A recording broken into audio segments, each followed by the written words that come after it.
नमस्कार दर्शक बंधु आसतु आज सुना दर केते रही जाना ता पूर्व जो मैंने आम चैनल को नुआ कर सब्सक्राइब कर बेल आइकन को दबाई रखु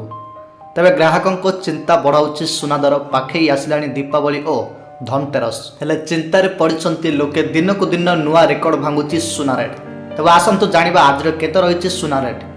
तेज आज भुवनेश्वर बजार में 10 ग्राम 24 कैरेट सुनार दर 1,24,160 टंका रही बेले 22 कैरेट सुनार मूल्य रही केते 1,13,810 टंका रही सेहीपरि गतकाली भुवनेश्वर में 10 ग्राम 24 कैरेट सुनार दर 1,24,020 टंका रही बेले 22 कैरेट सुनार मूल्य आज 10 ग्राम पिछा 1,13,800 टंका रही। खाली सेतिक नुहे रूपा दर आकाश छुआ होईची 1 ग्राम को 161 टंकार पहुंची। अन्यपटे आग को दीपावली और धनतेरस थिबारु मालाबार गोल्ड एंड ज्वेलर्स ग्राहकों ऑफर प्रदान करुथिबा बेले दर में अहेतुक वृद्धि ग्राहकों उपरे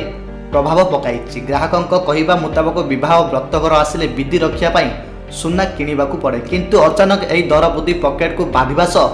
आवश्यकता बाध्य हुई दर में सुना किणवा पड़ुछि बोली कहउछंती लोकमाने।